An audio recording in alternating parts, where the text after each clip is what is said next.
Assalamualaikum warahmatullahi wabarakatuh. Waalaikumsalam warahmatullahi wabarakatuh. Kami dari kelompok 4 Sejarah Indonesia. Di sini kami akan mempresentasikan materi tentang disintegrasi bangsa. Sebelumnya perkenalkan, nama saya Sakifah Alfitri dan di sebelah saya ada Inaya Safiuddin. Justina Kanza. Aku Nafisa Seiza Kazimah. Aku Muhammad Fadil. Dan ada satu teman kita yang sedang berhalangan hadir yaitu Faruk. Semoga Faruk cepat sembuh. Amin. Oke teman-teman, tanpa berlama-lama lagi kita langsung saja eksekusi ke subbab materi yang pertama, yaitu pemberontakan PKI yang akan dijelaskan oleh Fadil. Ada Fadil.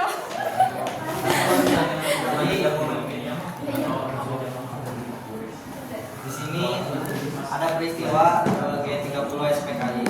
Peristiwa ini sudah tidak asing di telinga kita, apalagi bagi umat muslim yang merasakan kesedihan di tahun ini. Jadi pemberontakan ini terjadi di Peru pada tahun 1948. Nah, di sini ada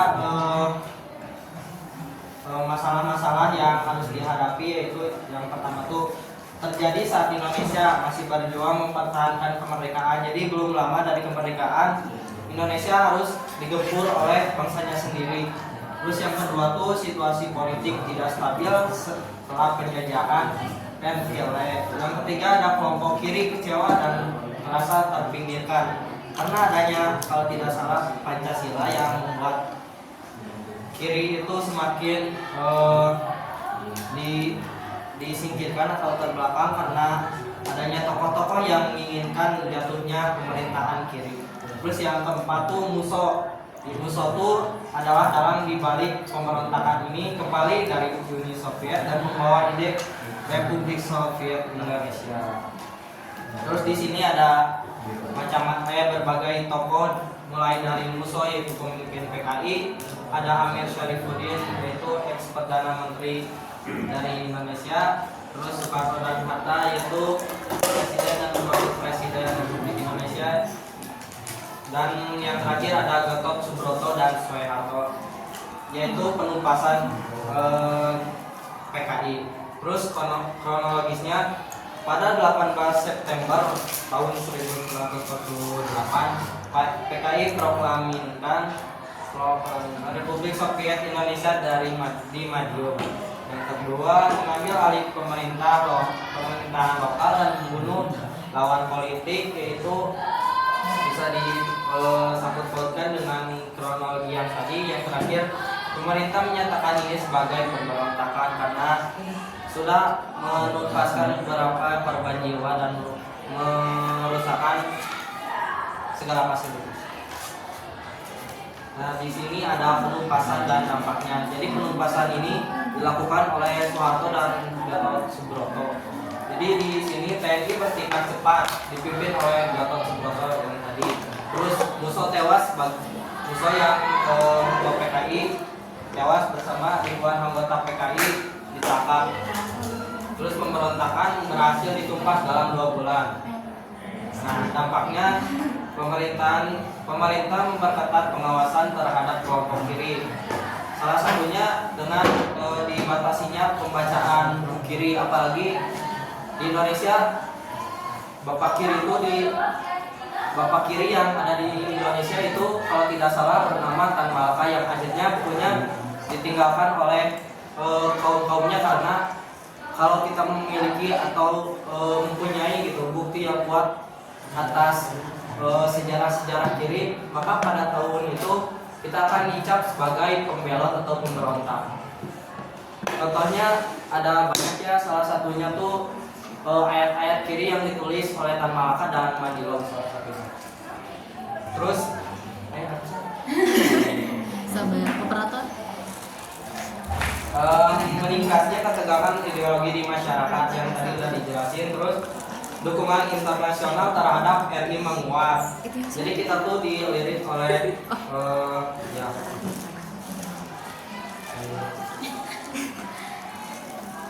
Nah, mungkin sekian dari saya serahkan lagi kepada moderator.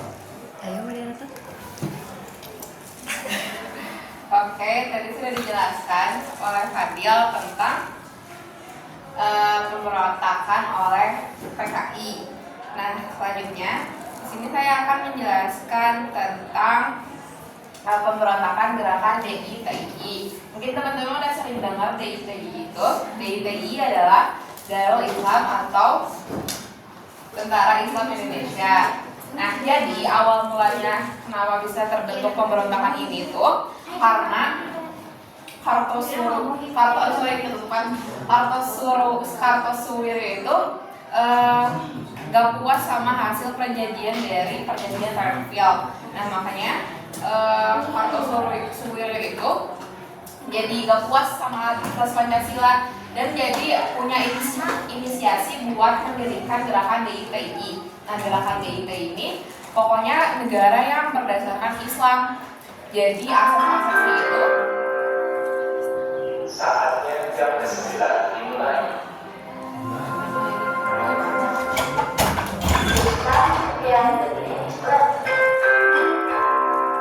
Nah, jadi asas-asasnya itu berdasarkan prinsip agama Islam atau dalam dasar negara DITI itu namanya Kanon Asasi. Nah, terus setelah pokoknya DITI itu benar-benar pengen ngebuat negara sendiri karena ngebuat negaranya itu pada tanggal 7 Agustus 1949.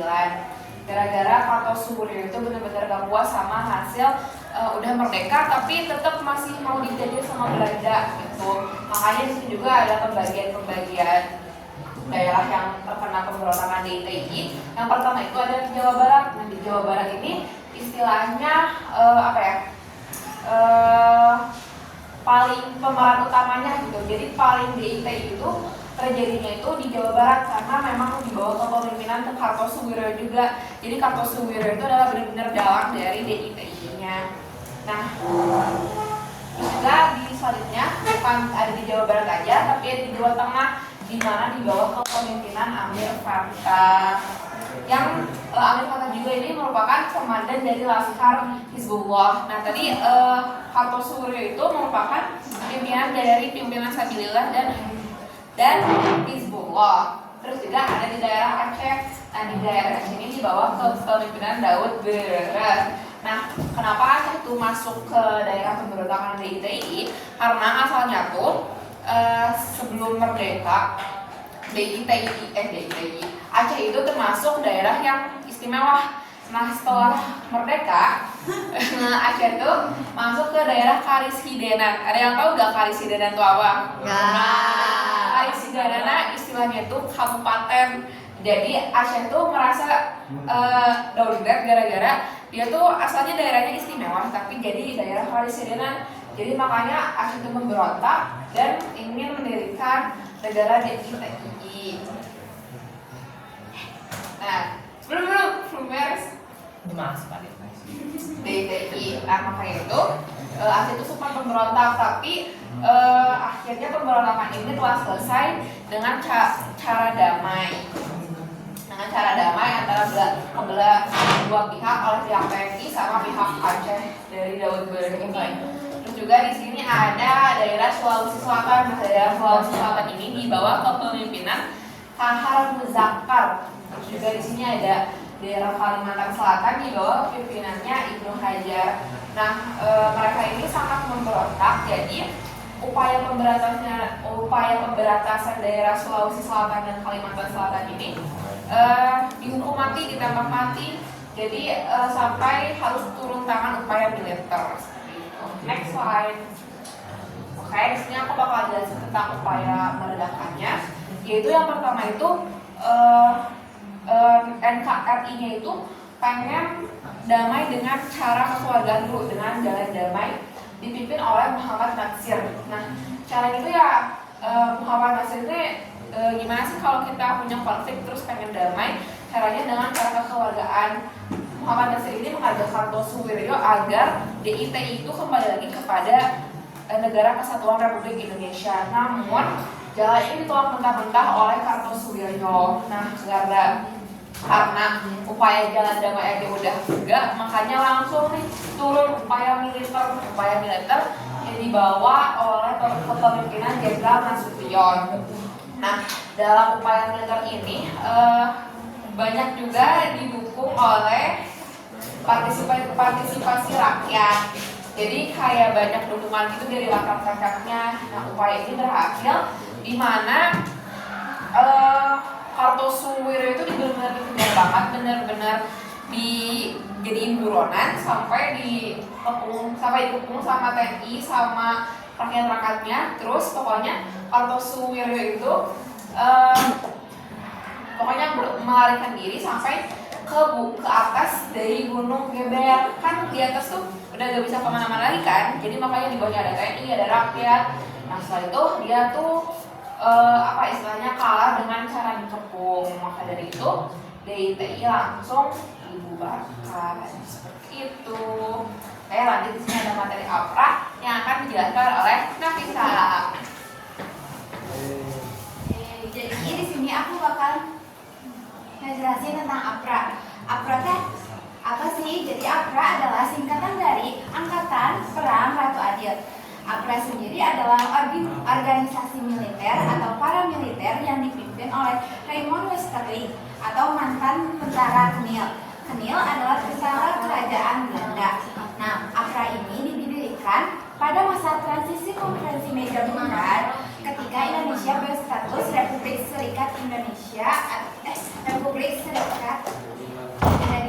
atau RIS. Apa sih tujuan dari APRA sendiri? APRA adalah mempertahankan sistem negara federal yang diinginkan oleh Belanda. Nah, di sini ada latar belakang kenapa APRA ini terjadi. Yang pertama ada tahun 1949. Konferensi meja bundar menghasilkan kesepakatan pembentukan RIS sebagai bentuk negara federal Indonesia. Anggota KNIL atau tentara Belanda yang ada di Indonesia awalnya harus dibubarkan, tapi banyak yang menolak. Nah, dan membentuk kelompok sendiri. Terus Westerling memimpin APRA dengan anggota sekitar 8.000 yang terdiri dari mantan tentara KNIL dan pasukan disertir. Jadi tentara-tentara KNIL Belanda dulu yang tidak terima atas pembubaran ini menjadi satu, yaitu jadinya adanya APRA. Terus ketegangan antara pro negara federal atau RIS dan pro negara kesatuan RI memicu konflik sendiri. Nah, distrik Pasundan dipilih sebagai basis APRA, didukung oleh negara pemerintah federal Pasundan. Jadi si APRA sendiri ini didukung oleh Pasundan biar terjadinya negara yang federal atau Republik Indonesia Serikat.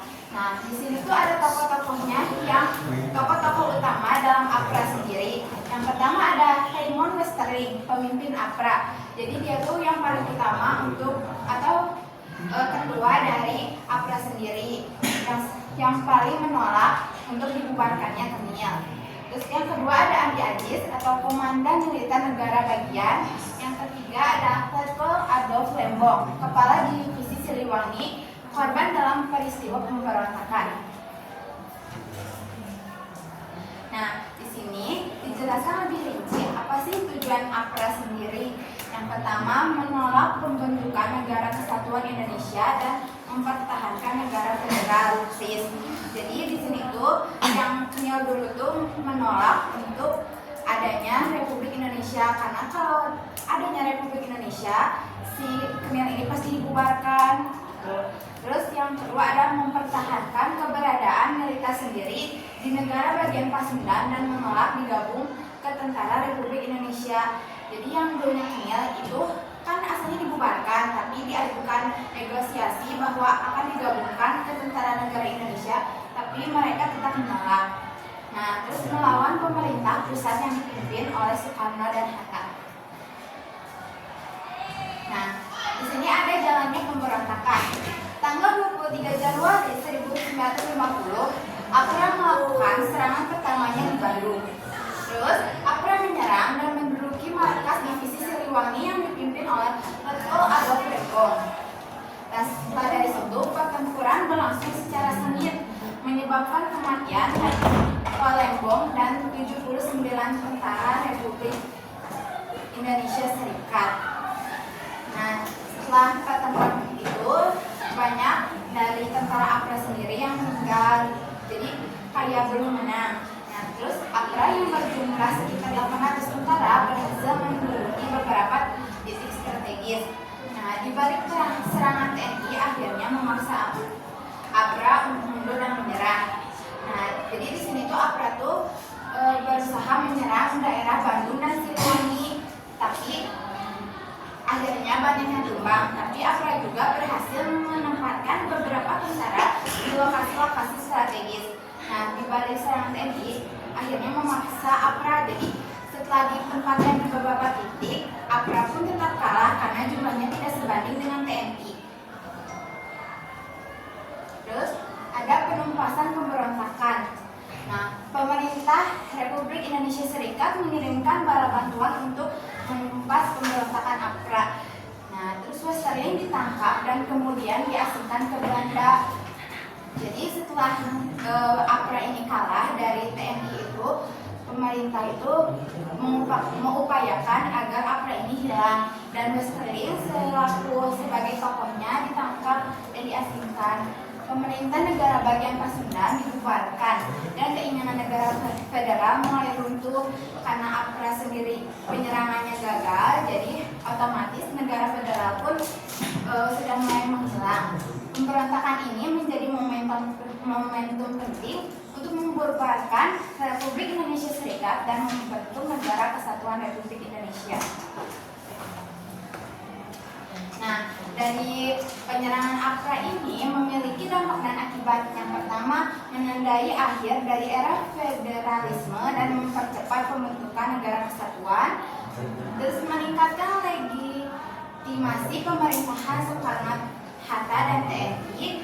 Terus memberikan pelajaran tentang bahasa milisi swasta dan loyalitas pasukan perang. Yang terakhir ada mendorong integrasi militer dan politik Indonesia pasca kemerdekaan. Terima kasih.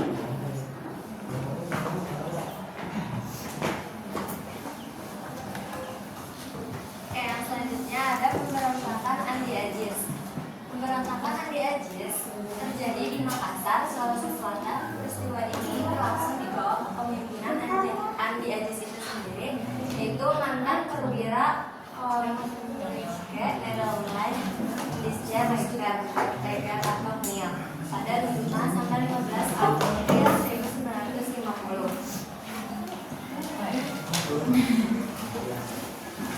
Nah, peristiwa demonstrasi ini terjadi setelah pemberontakan APRA yang terjadi pada 23 Januari 1950.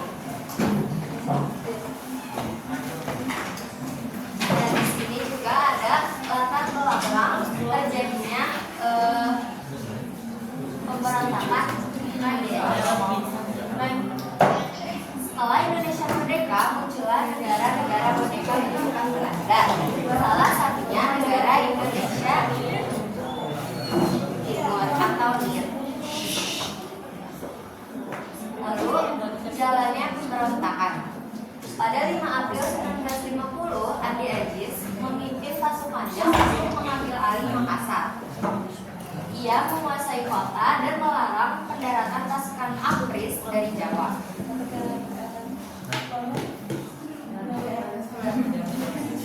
Tujuan utamanya pemberontakan Andi Ajis ini yang pertama menolak masuknya pasukan TNI dari luar Sulawesi. Yang kedua, mempertahankan kedudukan militer lokal, dan yang ketiga mendukung keberadaan yang pro Belanda.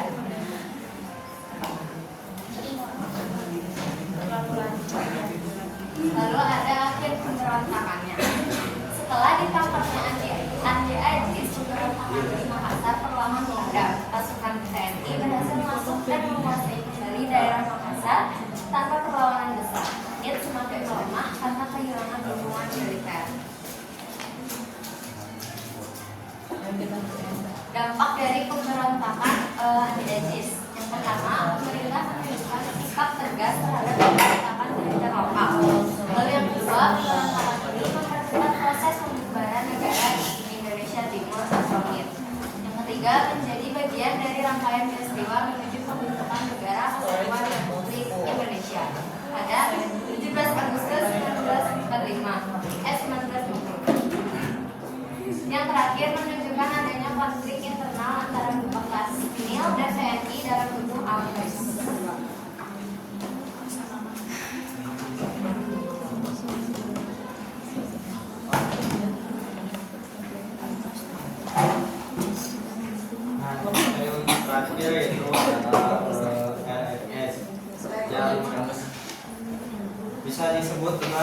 Maluku Selatan. Jadi RMS ini itu merupakan sebuah gerakan terapatis yang pernah ada di Indonesia, khususnya di sini, khususnya di wilayah Maluku. RMS dimulai RMS didirikan pada tanggal 25 April 1950 di Ambon, Maluku. Nah, terus selanjutnya latar belakang politik. RMS muncul setelah Indonesia merdeka. Wilayah Maluku ingin mendirikan negara sendiri, terpisah dari Republik Indonesia. Untuk selanjutnya yaitu ada modifikasi RMS. Mengapa RMS terbentuk? RMS berlandaskan pada ketidakpuasan terhadap pemerintah Republik Indonesia yang dianggap tidak mengakomodasi kepentingan daerah Maluku.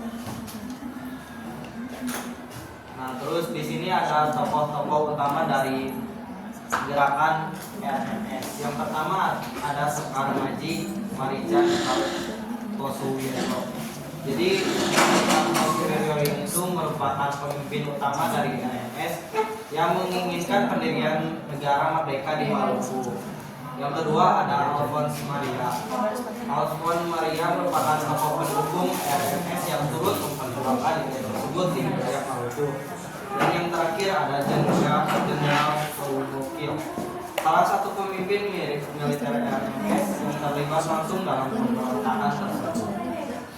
Lanjut, di sini ada bagaimana sih jalannya pemberontakan si gerakan RMS ini. Yang pertama itu ada pemberontakan dimulai dengan upaya mendeklarasikan kemerdekaan Maluku yang dipimpin oleh Sekar Maji Kosuwiryo. Terus RMS mengibarkan bendera sendiri dan menolak untuk mengikuti pemerintah pusat Republik Indonesia. Nah, ada respon dari pemerintah Indonesia atau reaksinya, yaitu pemerintah Indonesia mengarahkan militer untuk menghentikan pemberontakan tersebut, mengingat RMS dianggap sebagai ancaman terhadap keutuhan negara. Lanjut, di sini ada akhir pemberontakan dan dampaknya. Jadi akhirnya tuh setelah beberapa tahun perlawanan, RMS berhasil ditumpaskan oleh Tentara Nasional Indonesia atau yang disebut TNI pada tahun 1963. Nah, untuk dampaknya, keberhasilan penuntasan RMS memperkuat integritas dan kedaulatan Republik Indonesia. Namun konflik ini menyisakan luka sosial dan ketegangan di masyarakat Maluku hingga saat ini. Terus legasi RMS meninggalkan kenangan pahit dan kontroversi terkait dengan upaya separatisme di Indonesia. Lanjut, di sini udah sekian. Oke, di sini aku bakal lanjut menjelaskan tentang PRRI. Jadi PRRI itu singkatan dari Pemerintahan Revolusioner Republik Indonesia. PRRI ini adalah gerakan pemberontakan terhadap pemerintah pusat Indonesia yang diproklamasikan pada 15 Februari 1998 di Padang, Sumatera Barat oleh Ahmad Hussein.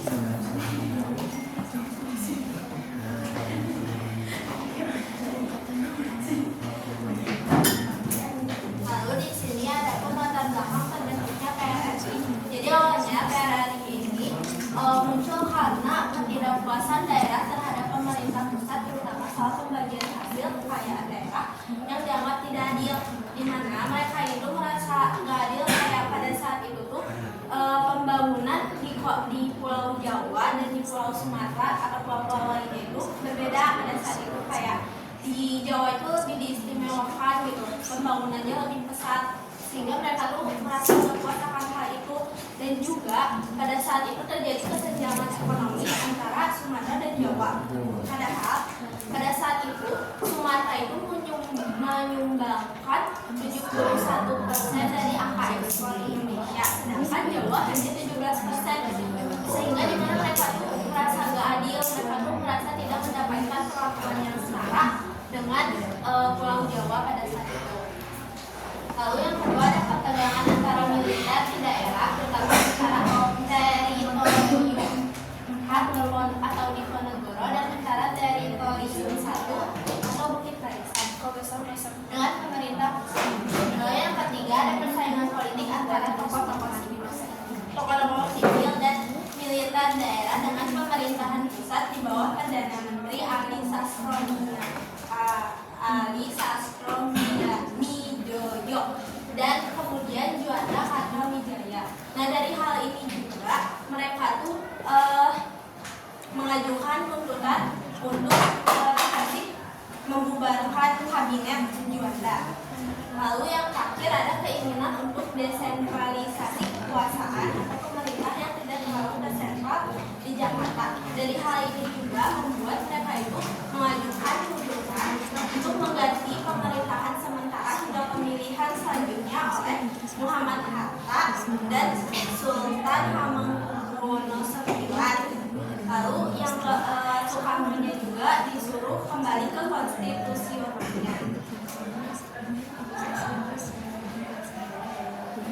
Lalu ada tokoh-tokoh penting PRI. Yang pertama adalah Paul Ahmad Hussein, pemimpin militer dan deklarator PRI. Jadi beliau juga yang memproklamasikan PRI pada tanggal 15 Februari 1958. Lalu ada Prawiranegara, pernah menjabat sebagai Perdana Menteri PRI, ada Dahlan Jamrek dan Khamaludin Simbolon. Lalu ada pun tindakan dari pemerintah pusat. Pemerintah pusat di bawah Presiden Soekarno memandang PRRI sebagai pemberontakan. Maka pemerintah pusat melengkapi dengan operasi militer seperti operasi Tegas dan operasi 17 Agustus untuk menumpas PRRI. Dalam waktu beberapa tahun, satu persatu wilayah PRRI berhasil direbut kembali dan sebagian besar pemimpinnya menyerah atau ditangkap. Pada akhirnya PRRI resmi berakhir sekitar tahun 1961. Jadi pada saat itu Soekarno melakukan operasi Tegas, itu mau kayak operasi militer gitu, sehingga dan juga ada juga yang membujuk mereka tuh buat menyerah gitu, dan akhirnya anggota-anggota mereka tuh ada beberapa yang menyerah dan ada juga yang ditangkap.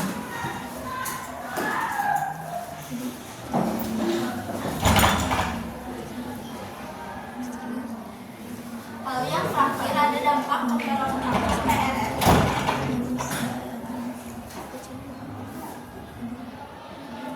Yang pertama ada politik. Pemerintah pusat memperkuat kontrol terhadap daerah dan hubungan pusat daerah menjadi tegang.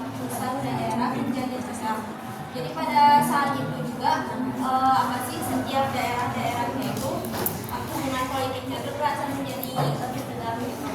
Terus ada pun dari ekonominya, daerah basis PRRI mengalami kondisi yang begitu pertempuran dan yang kemudian pada saat itu banyak juga fasilitas-fasilitas seperti jalan, jembatan yang rusak akibat serangan. Dan saat ini juga di daerah sana itu terjadi kelumpuhan ekonomi akibat hal tersebut.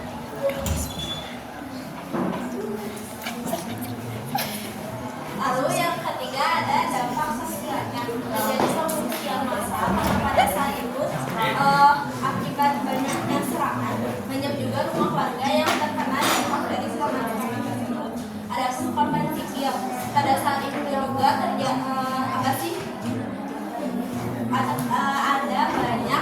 ada banyak korban jiwa dan yang luka-luka juga. Yang menjadi korbannya juga tidak hanya militernya aja, tetapi warga sipilnya pun ikut terkena dampaknya. Lalu ada tentunya ada trauma sosial di masyarakat. Jadi mereka itu mengalami trauma akibat banyaknya pemberontakan dari PRRI tersebut. Terus yang terakhir ada militer. Militer semakin dominan dalam pemerintahan karena dianggap berhasil menumpas pemberontakan. Jadi saat itu militer juga diagungkan gitu ya, bukan diagungkan, jadi kayak keren gitu pada saat itu. Jadi ya gitu.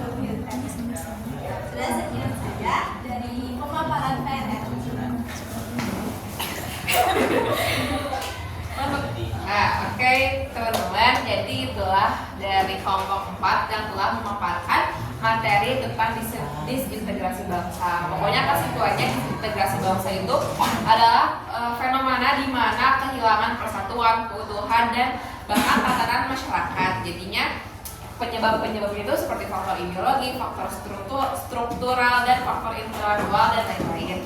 Pokoknya upaya untuk mencegah disintegrasi bangsa adalah menguatkan rasa nasionalisme, meningkatkan kualitas demokrasi, dan meningkatkan kualitas masyarakat yang berdaya.